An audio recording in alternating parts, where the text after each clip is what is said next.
రీసెంట్గా జంతర్ మంతర్ ప్రొటెస్ట్ జరుగుతున్న దగ్గర internet, phone signals, even SMS services ను కూడా రిస్ట్రిక్ట్ చేశారు. కానీ మన జెన్జీ ఇవేవీ లేకుండా కమ్యూనికేట్ చేసుకున్నారు. ఎలా అంటే former Twitter founder Jack Dorsey build చేసిన బిట్చాట్ యాప్ ని యూజ్ చేసి.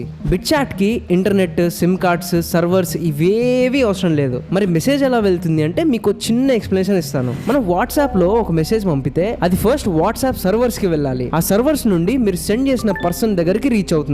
అంటే మిడిల్ లో ఎప్పుడు ఇంటర్నెట్, సిమ్ కార్డ్, ఒక కంపెనీ సర్వర్స్ ఉండాలి. కానీ బిట్చాట్ అలా కాదు.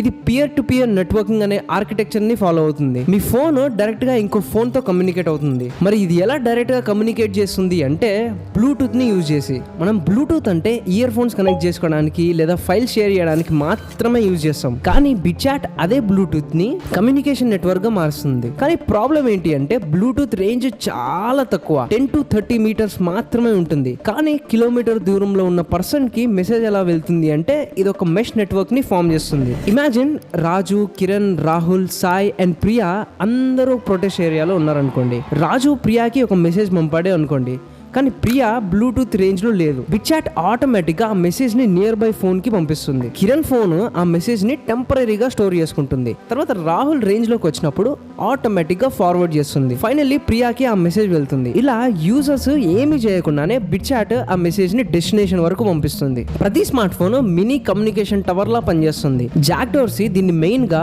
ఫ్లడ్స్, ఎర్త్క్వేక్స్ ఇలాంటి టవర్స్ పనిచేయని సిచ్యువేషన్స్ లో ఈ టెక్నాలజీ లైఫ్ సేవర్ అవ్వచ్చు అని క్రియేట్ చేశాడు. కానీ రీసెంట్ గా ఇండియన్ గవర్నమెంట్ గిట్హబ్ కి బిట్చాట్ సోర్స్ కోడ్ రిపోజిటరీని రిమూవ్ చేయండి అని నోటీస్ పంపించింది. ఈ టెక్నాలజీ టెర్రరిస్ట్, క్రిమినల్స్ లేదా యాంటీ నేషనల్ ఎలిమెంట్స్ మిస్యూజ్ చేయొచ్చు అని గవర్నమెంట్ కన్సర్న్. ఎందుకంటే ఇది కంప్లీట్లీ డీసెంట్రలైజ్డ్ గా వర్క్ చేస్తుంది. నిజానికి గవర్నమెంట్ కన్సర్న్ కరెక్టే, కానీ నీట్ ఎగ్జామ్ లీక్స్ టైంలో టెలిగ్రామ్ ని టెంపరీగా బ్యాన్ చేశారు. కానీ ఎఫెక్ట్ అయింది లక్షల మంది నార్మల్ యూజర్స్, ఇంక్లూడింగ్ మీ. టెలిగ్రామ్ ని మిస్యూజ్ చేసే వాళ్ళు మాత్రం వేరే ప్లాట్ఫామ్ కి మూవ్ అయిపోయారు. ఫర్ ఎగ్జాంపుల్ హ్యామర్ తో ఇల్లు కట్టొచ్చు, మనిషి తల కూడా పగలు కొట్టొచ్చు.